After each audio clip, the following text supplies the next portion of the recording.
Елімізде енді электромобилдерге көлік тұрағы тегін болуы мүмкін. Қазір экомашиналарға арналған инфрақұрылымды дамытуға бағытталған заң жобасы әзірленіп, бірінші оқылымнан өтті. Біз платный ол және мысалы 100 орынға 10 орын, 10%-ға дейінді электромобиль автомобиль тұруға. Егер бұл жерге штрафта коапқа кіріп, штрафы да бар, оны төлейді. Егер басқа көлік қойып қойса, жаңағы жерге оған штраф төлейді 5 МРП. Қазір мынандай автотұрақтарға көлік иелері сағатына 100 теңге төлеуге тиіс. Егерде бұл талапты орындамаған жағдайда 3 айлық есептік көрсеткіш мөлшерінде айыппұл салынады. Тоқпен жүретін көліктерге басымдық берген дұрыс па? Бұл жайлы автожүргізушілердің пікірін білген едік. Көлікке емес. Өйткені оларда бір тұрақты тұрады, бір неде тұрмаймын оларда. Бензинмен жүретін көлікті электромобильмен жүретін көлікке разницасы жоқ деп ойлаймын. Бәріне бірдей болу керек. Электромобильдерге жеңілдік жасау керек. Неге? Өйткені енді экологиялық таза, заманауи, ауаға ешқандай зиян жоқ қой электромобильдердің. Сол үшін менің ойымша дұрыс ол. Дұрыс емес. Тең болу керек қой. Онда 4 дөңгелегі бар. Ол да жылжымалы көлік қой, дұрыс па? Не болыпты, что экологияны білдірмейді. Но в любом случае тең болу керек қой. Дұрыс деп санамаймын енді мен, по идее. Неге? Өйткені біз осындай машиналар налог төлейміз, олар налог төлемейді, еще парковка төлемейді. Дұрыс емес шо, бәрі төлеу керек қой. Бәрі бірдей болу керек қой. Какая разница, сен бензинмен жүресің бе, электромобильмен жүресің бе? Бүгінде елімізде 8 мыңнан астам электромобиль тіркелген. Оның 5 мыңға жуығы Алматыда. Алайда әлі күнге оларға қызмет көрсету саласы ақсап тұр. Бір ғана мысал, республика бойынша қазір 291 ғана қуаттау станциясы бар екен.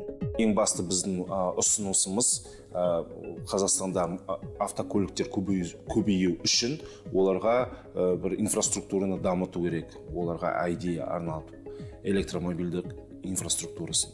Оны жасау үшін ең бастысы инфраструктураға жаңадан келген инвесторларға бір мемлекеттік түсінікті ойын ережелерін белгілеу керек. Енді болашақта жобалық сметалық құжаттар дайындаған уақытта әдейі орындар қалдырылады. Газозаправкілер, бензин заправкілер сияқты заправкілерде болғанда орындар қалдырылады және оларға электро қуатымен қамтамасыз етіледі болашақта.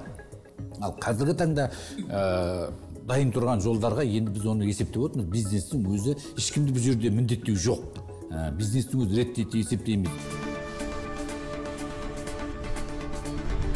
Елордалық Мөлдір Алтынбайдың электромобиль тізгіндегеніне бірнеше жыл болыпты. Бұған дейін ол көп қабатты тұрғын үйінің астында орналасқан автотұрағына арнайы қуаттау станциясын орнатқан екен.